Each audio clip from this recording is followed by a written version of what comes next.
A norm that creates conflicts is a perversion instead of is what the rule is supposed to do, namely to help us avoid conflicts. Only private or exclusive property makes it possible that all otherwise unavoidable conflicts can be avoided. A norm that would generate conflict, that creates conflicts, is contrary to the very purpose of a norm or a rule.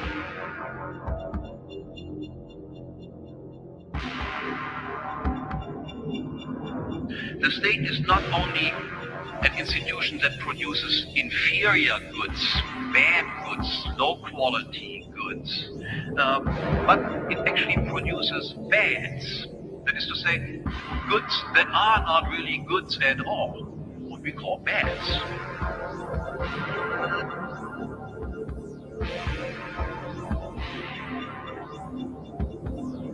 The state is an agency that exercises a territorial monopoly of ultimate decision making.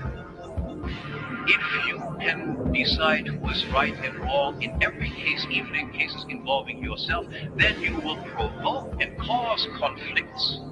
And then, of course, decide these conflicts in your own favor.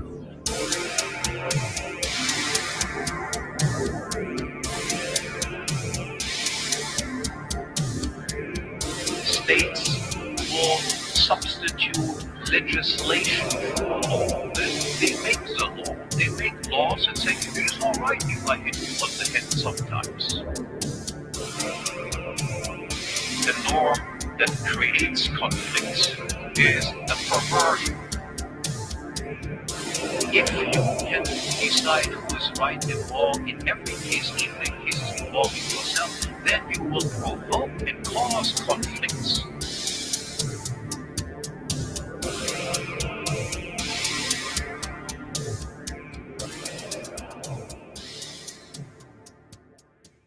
The institution of private property is definitely not just a convention, because no alternative to it exists.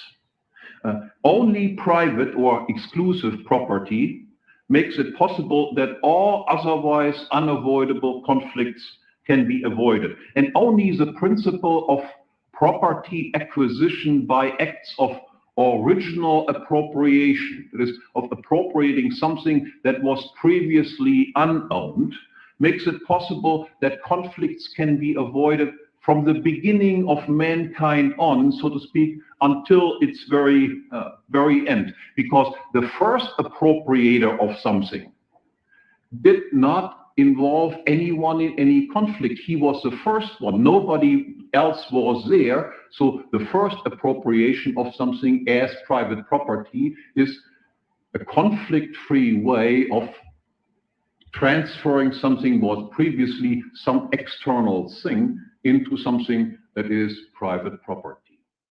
Why is Aaron happy? Hey, it's Jose Galison. Sorry, I accidentally clipped a little bit of that ad in the end ass under that, but whatever. You guys can get over it. If you guys see my new glasses and you like them, make sure to comment below HH for handsome homie. Today, I have Toad with me. I do want to remind you guys you can find this show on YouTube, all the major odd podcatchers, and Odyssey as well. But like I said, I have Toad with me. That means we're continuing our live reading series of Democracy, the God That Failed. This is the Secession chapter, so I know a lot of you guys will like this one. Do want to let you guys know what's up with how the logistics of this works, at least patron-wise. Right now, these, pretty much everything except for my 4 pony boys and maybe the rare fluke, like, I don't know, maybe if I cover current events or something, is all going to be behind the paywall.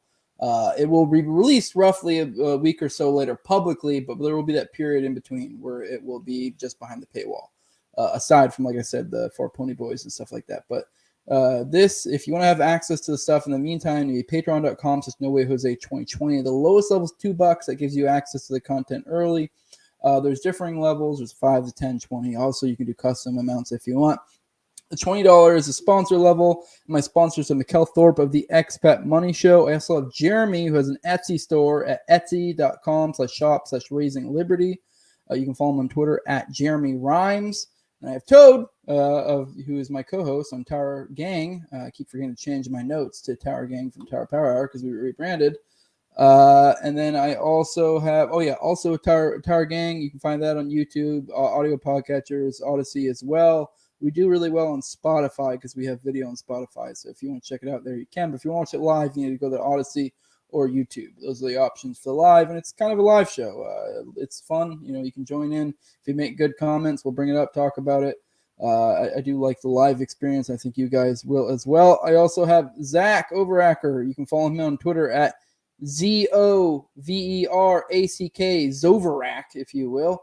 And like I said, it's patreon.com, No Way Jose 2020. I also do want to bring up the homie TopLobsta. Go to toplobsta.com if you want to get some merch, some No Way Jose merch, some Tower Gang merch. You can get Liberty Lockdown, Natural Scapless. There's other shows as well. And also stuff that's not show related. So if that's something you want to do, I'd appreciate it if you get some of my merch, show that stuff around. With that, let's go get Toad in here and get into it. Hell Hey, yeah. what's up, man? That's right. It's HH for Hans Hoppe and SS for Sexy Secession. Let's go. Hell yeah, let's do it. I do want to let you guys know that are watching this. Me and Toad are finally about to be big boys, and we're getting good mics. I've been a poor for a while. I guess I just had really, I don't know if you call that low or high time preference, but I've just been putting off getting a good mic. I just started off with I don't know, this thing probably only cost me like $30. But you know what? I got me a big boy one, cost me a few hundred. Again, a nice one. Toad as well. The other guys at Tower Gang kind of bullied us. We're like, hey, you guys' mics suck. And they're right. They do suck. And the show's about to be on Timcast, and we're still using cheapo mics, sounding like shit. So it was time to step it up. We're getting good mics. Maybe soon we'll get get some good maybe good cameras or something. I don't know. Yeah, I'm improving my camera already. Just got a 40% off deal on that, so I can look way sexier than I do. And yeah, I'll finally be replacing this shitty mic that I have here. I don't know if you want to call it. Maybe it's low time preference because we're being really cost effective. We're starting this show with cheap ass mics. I got I don't know what the fuck brand this is. It's Moana or something. Yeah. Well, there is something to this though. For like people wanting to get into podcasting or whatever, there's such a low like jump in of like a overhead to initially get in. Like, oh yeah. Not that I'm big time or even Tower Gang's necessarily big time, but like we've made it this far off of basically nothing. I spent like $30 on this mic. I don't know how much I spent on the boom stand here. It holds it. I got a little webcam that probably cost $30 as well. Yeah, pretty much all this. Yeah. Huh? Black Friday deal. It was like $30 probably. Yeah. Yeah. Just being cheapos. But I don't know if you have anything, any other small talk you want to do, Toad. Otherwise, we can go ahead and get into it. Well, let's do it. Hell yeah, dude. Chapter 5 on Centralization and Secession.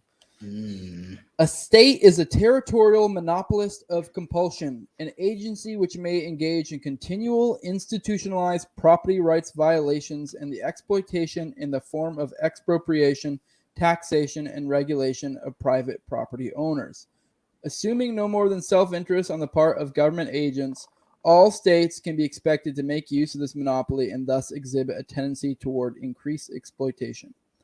On the one hand, this means increased domestic exploitation and internal taxation. On the other hand, and this aspect in particular will be interesting in the following, it means territorial expansion. States will always try to enlarge their exploitation and tax base. In doing so, however, they will come into conflict with other competing states. The competition between states qua territorial monopolists of compulsion is by its very nature an eliminative competition. That is, there can only be one monopolist of exploitation and taxation in any given area. Thus, the competition between different states can be expected to promote a tendency toward increased political centralization and ultimately one single world state. Oh, the globalists. Globo homo. Any thoughts on that? We're just kind of starting out. I don't feel like there's a whole lot to say on that. Just kind of stating just how things are. Yeah, pretty much. Yeah. Essentially, the idea of I mean, governments in general, as they seek to centralize, that is the incentive. It's just about having competing incentives the other way, and different forms of government have, will essentially create further incentives or less incentives one way or the other. So obviously, this book, the case is made that democracy, it has far more incentives to centralize than something like monarchy. Monarchy has more competing incentives going the other way. So. Right. And as he has pointed out before, he also has been talking about how there has been centralization of power just within the U.S. as well. Yeah. I did want to remind real quick, I forgot to say at the beginning, the intro, Romero Synth. Go check him out on YouTube if you want to find more of those. He has other Hoppe ones, and then he has like Kinsella one and some other stuff. So just go check him out if that's your thing. Tell him I sent you if you found that interesting. He said it was completely cool to use these as intros. Not that I need his permission because we don't believe in IP over here, and neither does he. He's cool like that. But, we're just polite, because, well, yeah, if he does Kinsella ones, he doesn't believe in IP. Yeah, for real. Yeah, and also, as Hoppe was pointing out here, the state, of course, will want to expand not only to increase its tax base, but also to increase the voter base. Yes. Because the state can grow itself further if it has more voters as well. Yes, and really it seems like the larger the democracy, the worse it is, at least in reference to us. I mean, for them, they love it. But, the more you expand it, the worse the government becomes, if you will. So a glance at Western history suffices to illustrate the validity of this conclusion. At the beginning of this millennium, for instance, Europe consisted of thousands of independent political units. Now only several dozen such units remain. To be sure, decentralizing forces also existed. There was a progressive disintegration of the Ottoman Empire from the 16th century until after World War I and the establishment of modern Turkey. The discontiguous Habsburg Empire was gradually dismembered from the time of its greatest expansion under Charles V until it disappeared and modern Austria was founded in 1918. And only recently before our very eyes, the former Soviet Empire disintegrated. There are now more than a dozen independent states in the soil of the former Soviet Union. The former Yugoslavia consists now of Slovenia, Croatia, Serbia, Macedonia, and Bosnia. And the Czechs and the Slovaks have split and formed independent countries. However, the overriding tendency was in the opposite direction. For instance, during the second half of the 17th century, Germany consisted of some 234 countries, 51 free cities, and 1,500 independent knightly manors. By the early 19th century, the total number of the three had fallen to below 50, and by 1871, unification had been achieved. The scenario in Italy was similar. Even smaller states have a history of expansion and centralization. Switzerland began in 1291 as a confederation of three independent cantonal states. By 1848, it was a single federal state with some 24 cantonal provinces. Yeah. So he's just pointing out that, throughout Europe, there have been forms of decentralization that have happened as well. Of course, with like the Soviet Union and Yugoslavia, it kind of happened because those centralized governments couldn't sustain themselves anymore. So then you had the different like ethnic groups are pretty naturally going to kind of split up, and then they wind up forming their own states. And, it is an improvement over what preceded it. Yeah, I mean, with the centralization, there does come a point to where it overextends itself, and you have a few options. Essentially, it eventually gets to a point where it's just not sustainable. Which this is kind of the issue with one world government in general. But I guess it's about governments get more, or try to over the years get more. What's the word I'm looking for? Get better at it in a sense. And I don't know, maybe they form different forms of government, technocracy, what have you, that enable them to be able to sustain more centralization over time. Mm-hmm. It is kind of the larger to get, the harder it is for them to keep it together. It's kind of in a sense, that's kind of a competing incentive for them as well. In a sense, they get to a point where it's not sustainable. Right. And I remember like all throughout like high school and school, of course, they always kind of teach like the opposite, and that centralization is good, and that like the US maintaining the Union during the Civil War was a good thing, don't question it. And then in European history, I remember like talking about the unification of Germany and Italy that he just brought up, and like that was talked about as being a positive as well. Yeah. Even though you wound up getting, Hitler and Mussolini. Yeah. Moreover, from a global perspective, mankind has come closer than ever before to the establishment of a world government. Even before the dissolution of the Soviet Empire, the United States had attained a hegemonical status over Western Europe and the Pacific Rim countries. As indicated by the presence of American troops and military bases by the NATO and CETO pacts, by the role of the American dollar as the ultimate international reserve currency, and of the U.S. Federal Reserve System as the lender or liquidity provider of last resort for the entire Western banking system, and by institutions such as the International Monetary Fund, the World Bank, and the recently established World Trade Organization. In addition, under American hegemony, the political integration of Western Europe had steadily advanced.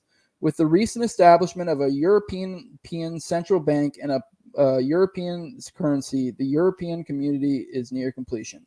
At the same time, with the North American Free Trade Agreement, a significant step toward the political integration of the American continent has been taken. In the absence of the Soviet Empire and its military threat, the United States has emerged as the world's sole and undisputed military superpower and its top cop. Oh boy. Yeah. So he was writing this like kind of right as like the European Union had just formed, I think. And he's talking about the establishment of the euro there. And, very few of the European states kind of stayed out of it. Like I think Switzerland is still not in the EU, and there are a couple others. And, we had Brexit, right? So they're actually out of it now. But it's interesting that he's also talking about NATO here, and NATO has only expanded further and become even worse. And as he's talking about here with the Soviet Union not being there anymore, we have the U.S., of course, the U.S. and NATO in current times basically taking over Ukraine and just being all along Russia's doorstep, and getting closer and closer to that sort of like, I don't know if you want to call it hegemony, but something like that. Oh, for sure. According to the Orthodox view, centralization is generally a good and progressive movement, whereas disintegration and secession, even if sometimes unavoidable, represent an anachronism. It is assumed that larger political units and ultimately a single world government imply wider markets and hence increased wealth. As evidence of this, it is pointed out that economic prosperity has increased dramatically with increased centralization. However, rather than reflecting any truth, this orthodox view is more illustrative of the fact that history is typically written by its victors. Correlation or temporal coincidence do not prove causation. In fact, the relationship between economic prosperity and centralization is very different from, and indeed almost the opposite of what orthodoxy alleges.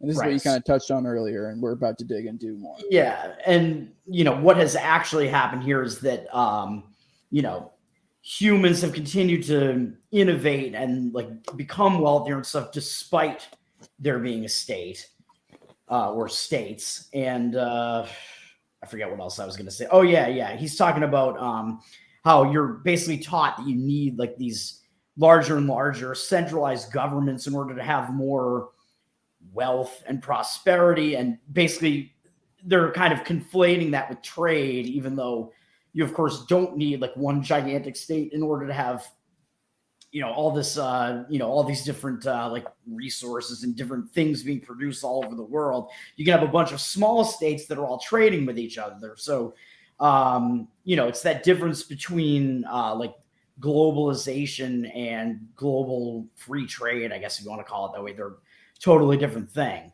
Yeah. Political integration, centralization, and economic market integration are two completely different phenomena. Political integration involves the territorial expansion of a state's power of taxation and property regulation. Economic integration is the extension of the interpersonal and interregional division of labor and market participation. In principle, in taxing and regulating private property owners and market income earners, all governments are counterproductive. They reduce market participation in the formation of economic wealth. Once the existence of a government has been assumed, however, no direct relationship between territorial size and economic integration exists. Switzerland and Albania are both small countries, but Switzerland exhibits a high degree of economic integration, whereas Albania does not. Both the U.S. and the former Soviet Union are large.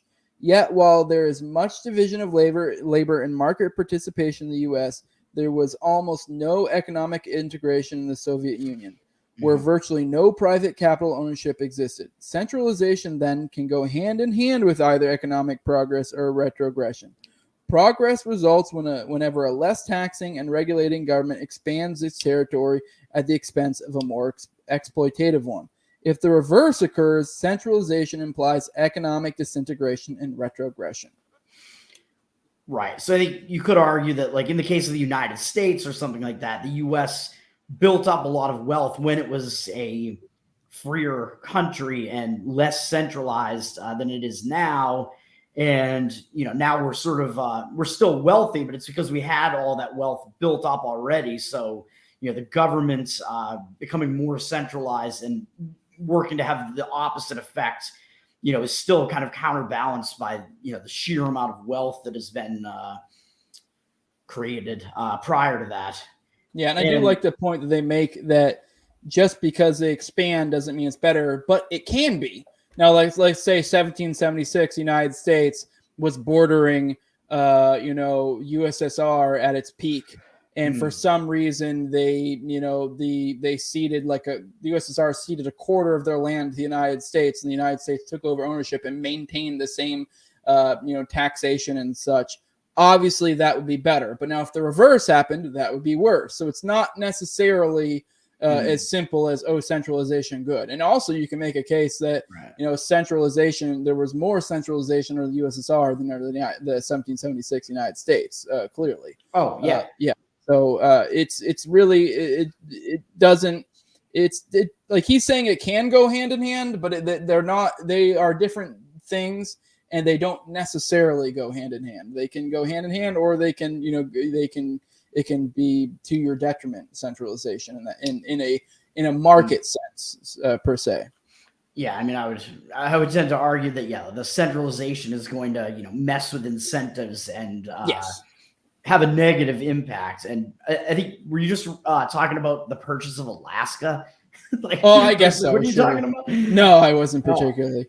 But he was just, obviously in the previous paragraph, he was just comparing similar-ish size states and such to make the point that it doesn't necessarily, centralization isn't necessarily a good thing. Although you could make a case, that in a certain sense, if a state that had lower tax burdens did, I'm sure, I know the incentives over time, it would probably make it worse, but at least at the moment in time, it would be better in a sense. So, yeah. So, this sort of makes me think of and kind of touches on also the how you need to differentiate between non-interventionism and isolationism, right? You don't want to actually be isolationist because you do want to trade with all these other countries so that, each territory, each country, whatever, can kind of produce things that it's good at, and you can trade that way. And you have those the comparative advantage and stuff like that. Totally different than,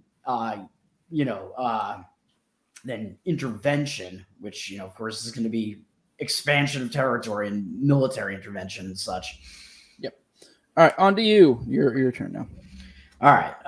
However, there is a highly important indirect relationship between size and economic integration.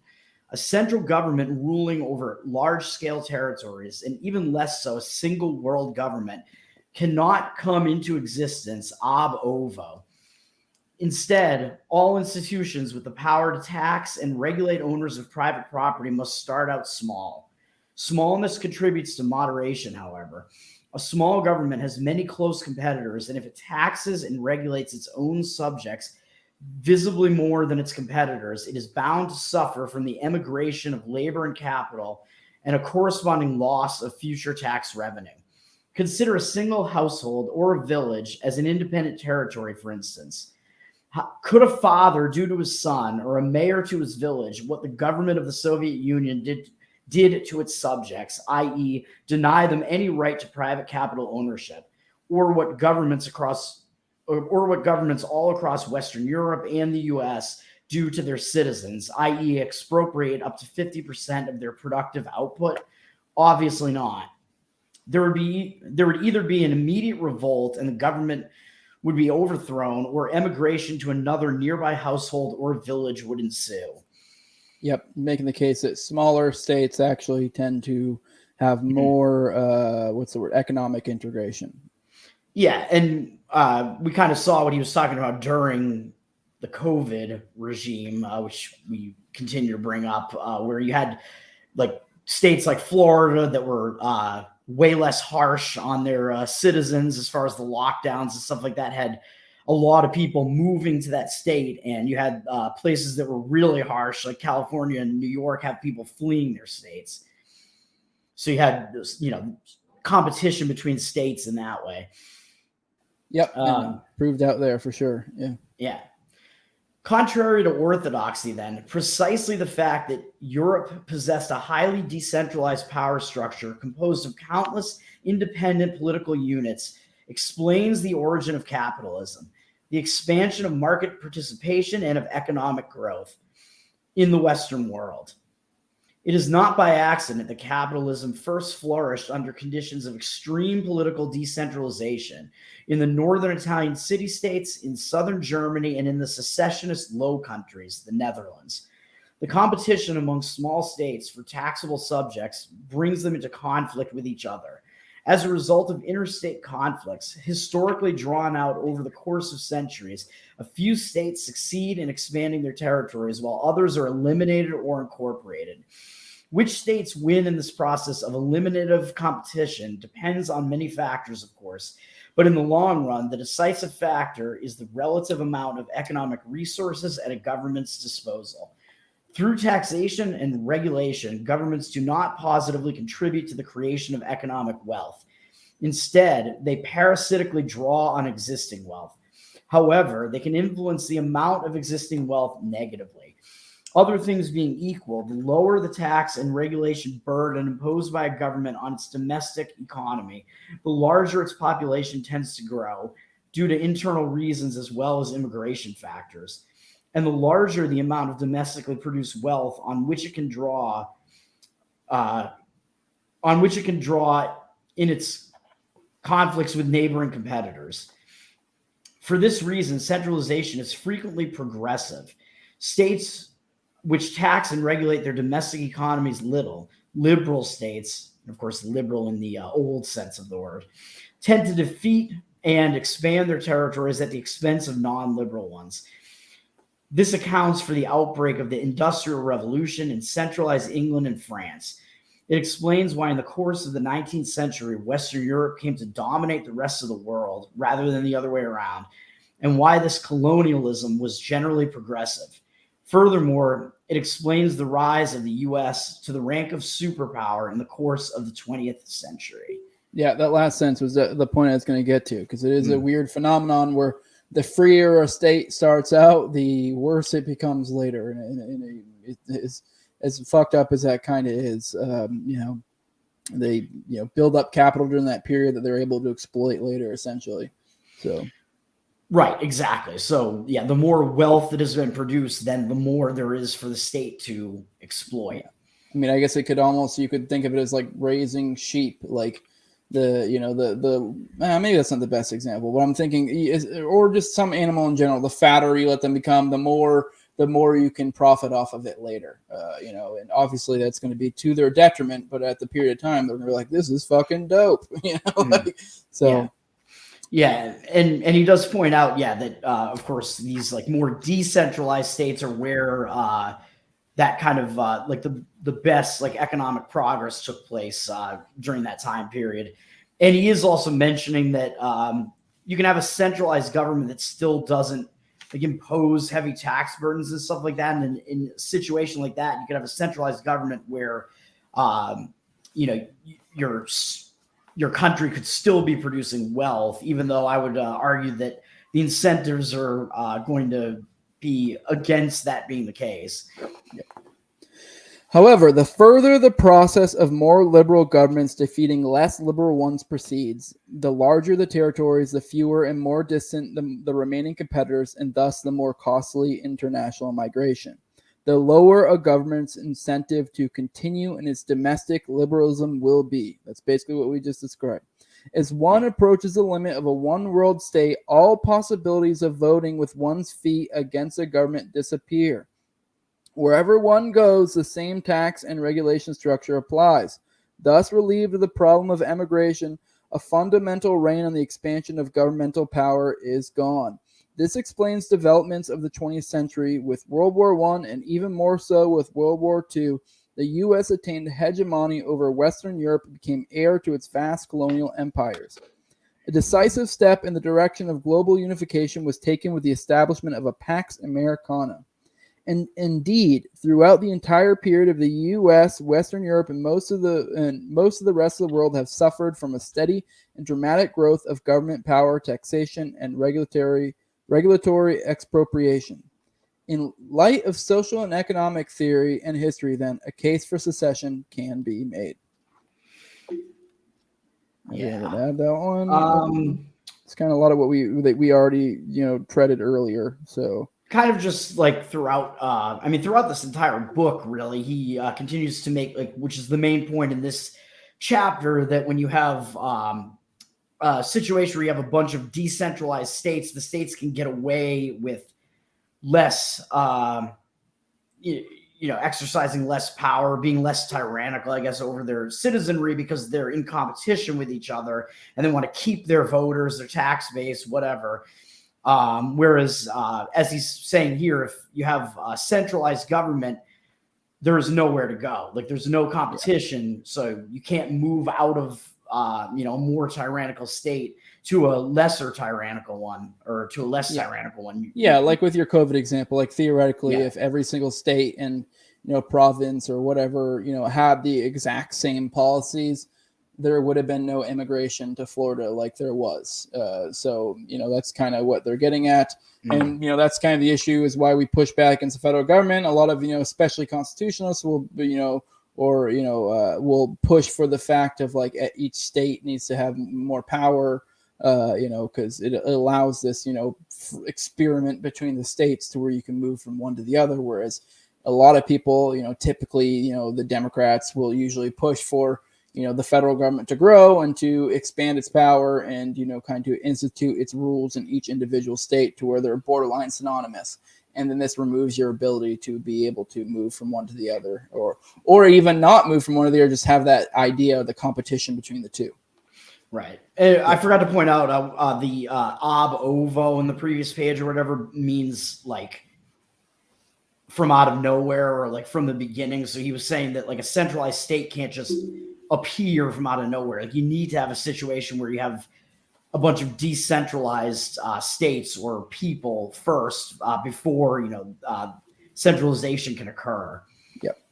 Initially, secession is nothing more than a shifting of control over the nationalized wealth from a larger central government to a smaller regional one. Whether this leads to more or less economic integration and prosperity depends largely on the new regional government's policies. However, the act of secession in itself has a positive impact on production. For one of the most important reasons for secession is typically the belief on the part of the secessionists that they and their territory are being exploited by others. The Slovenes felt, and rightly so, that they were being robbed systematically by the Serbs and the Serbian-dominated Central Yugoslavian government. The Baltic people resented the fact that they had to pay tribute to the Russians and the Russian-dominated government of the Soviet Union. By virtue of secession, hegemonic domestic relations are replaced by contractual, mutually beneficial foreign relations. Instead of forced integration, there is voluntary separation. Forced integration is also illustrated by measures such as busing, rent controls, affirmative action, anti-discrimination laws, and, as will be explained shortly, free immigration invariably creates tension, hatred, and conflict. In contrast, voluntary separation leads to harmony and peace. Under forced integration, any mistake can be blamed on a foreign group or culture and all success claimed as one's own. Hence, there is little reason for any culture to learn from another. Under a regime of separate but equal, one must face up to the reality not only of cultural diversity, but in particular of visibly different ranks of cultural advancement. If a secessionist people wishes to improve or maintain its position vis-a-vis a competing one, nothing but discriminative learning will help.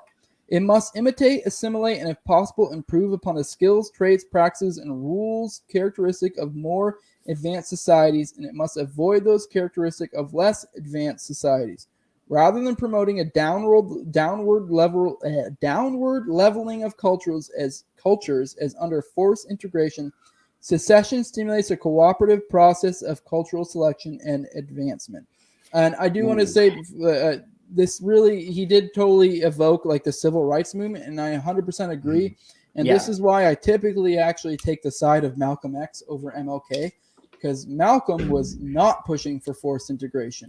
He wanted to kind of be their own thing. And MLK, I mean, I don't know if he necessarily was pushing for it, but he was friendly to the idea of it at least. And yeah, there is something to that. I don't think with the civil rights movement there should have been this forced integration. I don't think there should have been a forced segregation either. So like I don't think that it should have been a government forcing separation. But I don't think it should have been this thing where we're going to force you to do this, we're going to force you to do that, we're going to make you go to this school, we're going to make you do that. That way you guys intermingle, because all that does is cause problems between groups. Right. You should not have either of those. Of course, you should be allowing people to like form their own groups, like how they want to, and things like that. There was a lot in this paragraph because he's talking about how when you have like a centralized government, like the Soviet Union, and I think he was talking about Yugoslavia and stuff like that, you have all these separate like ethnic groups, and some of them are going to wind up resenting others because they see these others as like dominating them. Well, like I'm not one of you, so why should I have to, adhere to your like laws that I don't agree with or something like that? And then, something that a lot of, like if you want to call them the regime type of libertarians, definitely don't really think about in the right way here when he's talking about immigration and how immigration is actually a form of forced integration. Whereas if you were to like just let everybody, kind of separate and have their own separate territories and stuff like that, you wouldn't really have that issue. Yeah. I do also like, what point did he bring up? I forgot. The motivation of secession. Because theoretically, technically a secession doesn't make anything better. You can secede and there can be states that have worse policies. But generally speaking, if a state, especially an individual state, secedes, it's going to generally be because they're feeling exploited. That's the point he's getting at.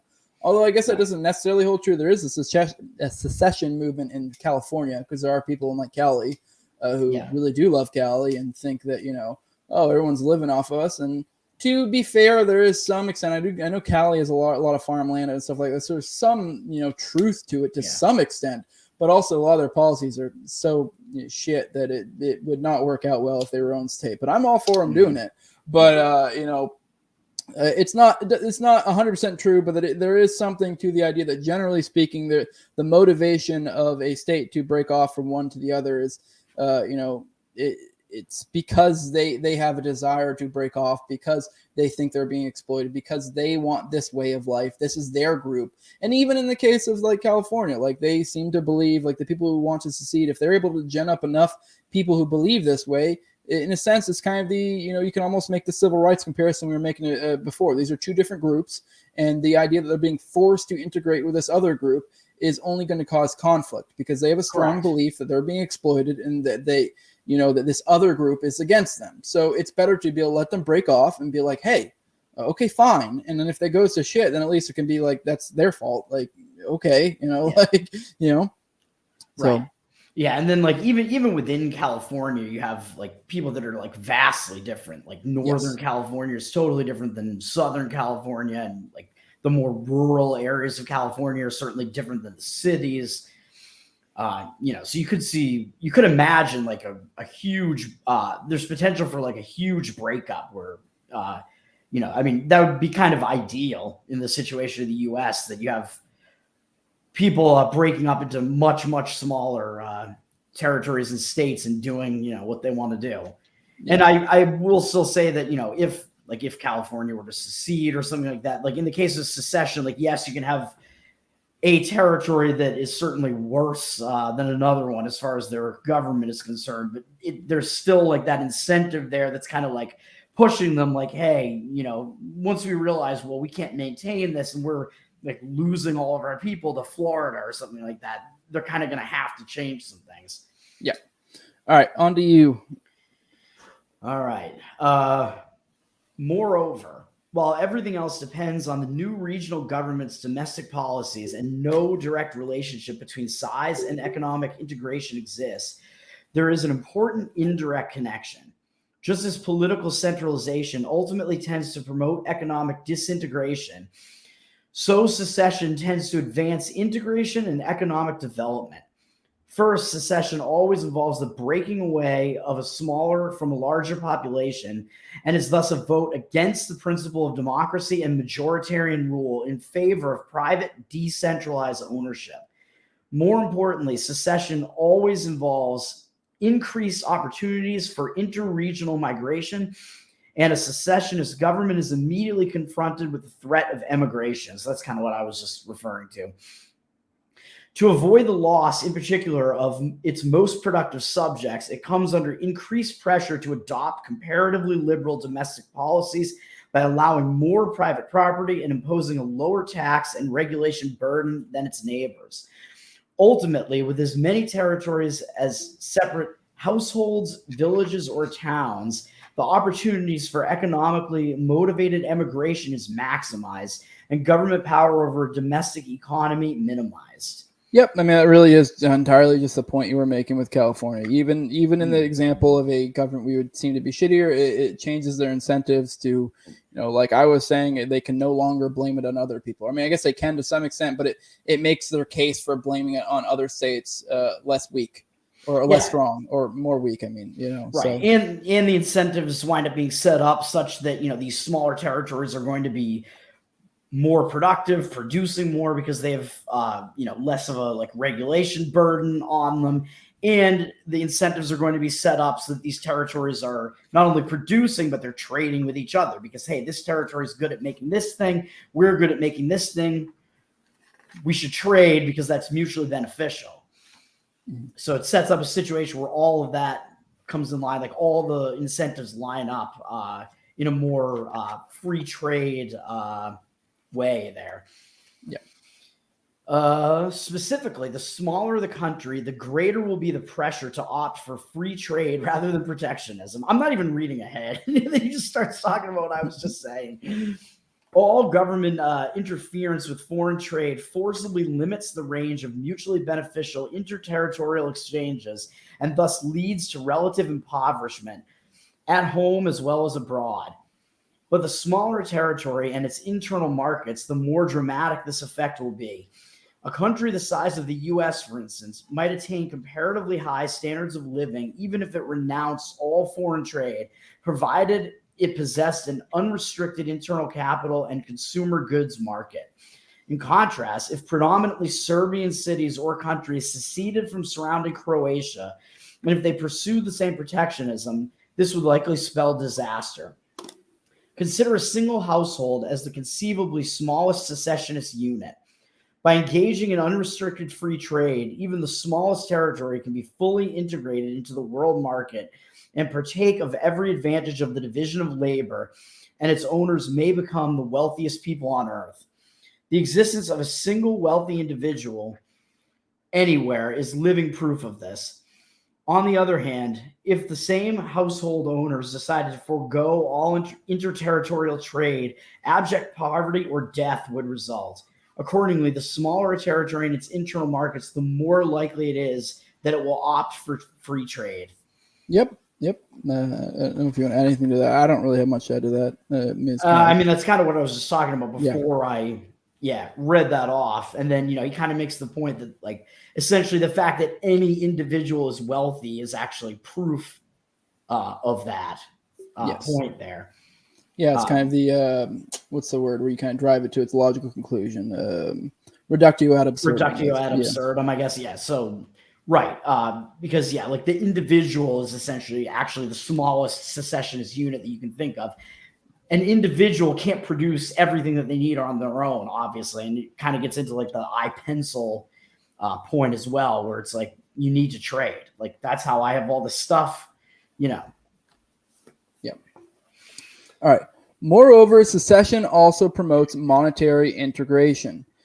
The process of centralization has also resulted in monetary disintegration, the destruction of the former international commodity money standard, gold, that being, and its replacement with a dollar-dominated system of freely fluctuating government paper monies, a global U.S.-led government counterfeiting cartel. However, a system of freely fluctuating paper currencies, the Friedmanite monetarist ideal, is strictly speaking no monetary system at all. It is a system of partial barter, dysfunctional of the very purpose of money, of facilitating rather than complicating exchange. This becomes obvious once it is recognized that from the point of economic theory, there is no special significance attached to the way national borders are drawn. Yet if one then imagines a proliferation of even smaller national territories, ultimately to the point where each household forms its own country, Friedman's proposal is revealed for what it is, an outright absurdity. For if every household were to issue its own paper currency, the world would be right back at barter. No one would accept anyone else's paper, economic calculation would be impossible, and trade would come to a virtual standstill. It is only due to centuries of political centralization and the fact that only a relatively small number of countries and national currencies remain, and hence that the disintegrative consequences and calculational difficulties are far less severe, that this could have been overlooked. From this theoretical insight, it follows that secession, provided it proceeds far enough, will actually promote monetary integration. In a world of hundreds of thousands of independent political units, each country would have to abandon the current fiat money system, which has been responsible for the greatest worldwide inflation in all of human history, and once again adopt an international commodity money system such as the gold standard. Yeah, that's pretty interesting because, like he's saying there, if you decentralize as much as possible and you have all these individual, like really small units, they can't just be creating their own currency because nobody else is going to have it. Nobody else is going to use it. It doesn't make any sense.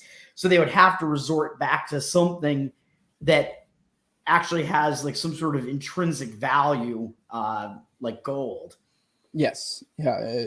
There's really not much. It's a really good point. I do like that, how he applies it into secession and how this works. And, if you do secede down to the smallest unit, then it really does. It completely destroys the fiat system, because the fiat system is just 100% just upheld by governments in general. So, the smaller you make the states, the more states are likely to break away from it. The less, then they're less likely to use said fiat money in trade, et cetera, et cetera. Right. So, it probably makes sense to have some sort of medium of exchange there, but like the people would be able to determine what it is. And with all these secessionist units, it would have to be something that they all see as valuable, like I said, which could be like gold or something like that. And then also, very importantly, that is, something that is going to actually maintain its value, and you can't just create more of out of thin air. Yes. Which is what fiat currency is. So. Yep. Secession and the growth of separatist and regionalist movements throughout the world represent not an anachronism, but potentially the most progressive historical forces, especially in light of the fact that with the fall of the Soviet Union, we have moved closer than ever to the establishment of a new world order. Secession increases ethnic, linguistic, religious, and cultural diversity, while centuries of centralization have stamped out hundreds of distinct cultures. Secession will end the forced integration brought about by centralization. And rather than stimulating social strife and cultural leveling, it will promote the peaceful, cooperative competition of different territorial, separate cultures. In particular, it eliminates the immigration problem increasingly plaguing the countries of Western Europe as well as the U.S. Presently, whenever the central governments permit immigration, it allows foreigners to proceed literally on government-owned roads to any of its residents' doorsteps, regardless of whether or not these residents desire such proximity to foreigners. Thus, to a large extent, free immigration is forced integration. Secession solves this problem by letting smaller territories each have their own admission standards and determine independently with whom they will associate on their own territory and with whom they prefer to cooperate from a distance. Once again, that's something you brought up earlier. Yeah, now we're starting to get into Hoppe's supposed xenophobia here, even though there's a good point here where he's talking about if you have all these different decentralized states or territories or whatever you want to call them, there actually becomes like a cultural competition too to try to keep those people there. Like we want to have this like awesome culture, you know what I mean? Whereas if you centralize, like all the incentives, including that one, line up such that people don't even really give a shit about that, and you have this like civilizational decline. It's crazy. Yeah, and with this whole immigration, a lot of libertarians probably get mad about it. I mean, the immigration problem, this has been talked about to death. It really is. There's like there's kind of almost no right answer because both, whether you have closed borders or open borders, you're kind of fucking over people either way. And it's, obviously the ideal is private borders. So, theoretically, if you ultimately brought secession down to the individual unit, the individual person, you would be the one making that decision. Do you want to allow this person into your home, on your property, what have you? Or would you let this person buy this property that you own and live in it or whatever? Like that is ultimately private borders is the ultimate, fix to this. But in a certain sense, I guess if you break down the idea of secession, and break it down smaller and smaller, or not secession, immigration, and you break it down smaller vis-a-vis, maybe vis-a-vis is not the right word, but using secession, it kind of sort of gets it closer to what the actual private thing is, if you will. Maybe. Yeah, I don't know what maybe via secession. Yeah, I don't fucking via secession. Yeah, that's the word I was looking for. Yeah, but yeah, no, I think that makes sense, especially when you look at it from that way. I think a small, a state, say a government the size of a town having border restrictions is more just than a government the size of United States having border restrictions, because it's obviously more accepted among those people because there's likely a better buy-in since it's a smaller unit, Right. So if the state so we're in a situation where we have, a state and we have a lot of public territory, government-owned territory, if you want to call it that, within those borders. It's like a tragedy of the common situation. And you kind of have to then determine, well, like, who are the most, like, rightful owners of that? Well, does it make sense that it would be, like, the people that pay more into taxation, like, that they should have more of a say? Something like that, I think, does make more sense, than somebody that is going to be, a net tax receiver or something like that. Both closed borders and open borders, neither of those are libertarian solutions. If you have the government controlling who is coming in or who is not allowed to come in, that is not libertarian. But it seems like a lot of people can't wrap their heads around the open borders part of it also not being a libertarian solution. Which, as he's pointing out here, it becomes a forced integration, into all this public territory that exists. Yep. All right, I'll let you finish out with the last paragraph, and we'll get out of here. All right. Lastly, secession promotes economic integration and development. The process of centralization has resulted in the formation of an international U.S.-dominated government cartel of managed migration, trade, and fiat money, ever more invasive and burdensome governments, globalized welfare warfare statism, and economic stagnation or even declining standards of living. Secession, if it is extensive enough, could change all this. The world would consist of tens of thousands of distinct countries, regions, and cantons, and of hundreds of thousands of independent free cities, such as the present-day oddities of Monaco, Andorra, San Marino, Liechtenstein, Hong Kong, although maybe not anymore, and Singapore. So, and of course, like Monaco, Liechtenstein, those are modern day, like small independent kingdoms or principalities, essentially. Greatly increased opportunities for economically motivated migration would result, and the world would be one of small liberal governments economically integrated through free trade and an international commodity money such as gold. It would be a world of unheard of prosperity, economic growth, and cultural advancement. All right, I don't have much to add to that one. That's just kind of putting a bow on everything we talked about so far. So unless you have something to add to it, you can drop. That's his 10,000 Liechtensteins, man. And that's just he's summing up all the stuff that you just talked about in this chapter. So I don't know. Well, all right, man. You want to go ahead and drop plugs, and we'll get the hell out of here. Yeah, at Tower Gang Toad on Twitter, and Jose and I do the Tower Gang podcast with Fat Dave, aka Cole, Clint from Liberty Lockdown, TopLobsta, and sometimes Reed Coverdale. And it is an offensive comedy podcast every Wednesday at 9:11 p.m. And we have a Patreon, which is patreon.com/TowerGangPod. We are on Twitter. We're trying to get up to 100 Rumble subscribers as well. Everything is Tower Gang Pod. And if we reach that, we can live stream on Rumble as well. We're doing an episode tomorrow night, and it's going to be funny as usual. Yeah, I mean, this will be released like a week later, so that episode will already be that's out. Right. I mean, it's an episode every Wednesday. So, I mean, when this comes out, I'm not sure what day I'll drop this. I think I typically drop these ones usually on Thursdays. I don't know. I'm about to go on a cruise, so I think I might be doing one episode a week for a couple of weeks, and those will probably drop on Wednesdays if I do that. I don't know, because I will drop content while I'm on the cruise. So just so you guys watching this, watching the public content, won't even really notice any sort of break. It'll probably, like I said, maybe a week, maybe two, where it'll just be one episode to compensate for not recording during that time. So I will be gone in that period while I'm gone on the cruise. So just a reminder, Tower Gang will be going on Timcast. When I say Tower Gang, it will be Clint Russell, TopLobsta, and maybe Fat Dave. We haven't gotten confirmation on that. I'm hoping they let us bring a third. I think if the deal is if they do let us bring a third, we have to pay for it out of our own pocket, which that's fine. We're completely okay with that. I think this episode should definitely drop before the Timcast episode. It'll be this January 17th is when we will be on Timcast. When I say we, those individuals, hopefully we get a return appearance. So if you are a fan of my show or Tower Gang or both, I highly suggest you be in there. If you want, please send some super chats.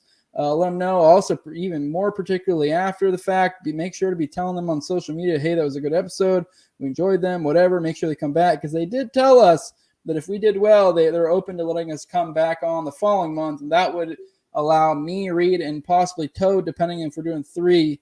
Ideally the perfect situation, in my opinion, is they allow us to do 3 episodes and we do teams of 2. 2. That would be awesome. Yeah, 3 straight months or something like that. Yeah, but I doubt that'll happen to get 3. That's getting a little greedy. They didn't give us anything saying that.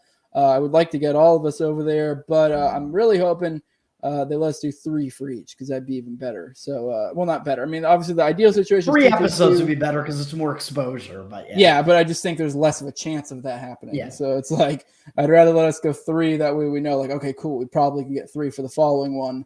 Like if there is a second one, that'll be me, Reed, and Toad, depending on how the teams work. If it's 3 teams of 2, it'll be Fat Dave and Toad for the third one. Yeah, I still think I should be paired up with Fat Dave. Yeah, I do like you with Fat Dave. Good pairing. That'll be a good pairing. It's just I don't know if they're gonna, I really hope, just for the sake of like kind of securing the bag type deal, that they'll do 3 each. So, but point being, just tune in for that. Make sure to let them know on social media that you enjoyed it. I mean, assuming you did, or lie, I don't care. I just want to come back on for a second one. I want to get high with Ian and play with Cassandra's monkeys. So it'll be fun. But yeah, you can find me. This is a No Way Jose show. You can find this on YouTube, all the major audio packagers, Odyssey as well. If you want to follow me on Twitter at Senor Jose 2020. I think I might rebrand here soon, because but I think I might go to like Tower Gang Jose or something. So we'll see. I'm waiting to see. I think Top might be making me a profile pic, so we'll see. But yeah, you can follow me on Facebook as well if you want. I don't really ever do anything on there, but maybe it's a smart idea if you really want to follow me as a backup, because in case I get nuked off Twitter again. But if you want to support me, patreon.com/SnowyJose2020. Make sure to send a like, share, subscribe, comment, all that. And like I said, if you like my glasses, you think I look cute, give me a HH in the comments. Handsome homie. SS for sexy stud. Exactly. Yep. And with that, we are out. Appreciate everyone who ends up watching this. I love you guys. Appreciate all the support, especially you guys are what got us on Timcast for Tower Gang. So I appreciate it. And with that, we are out. Peace. Whoa.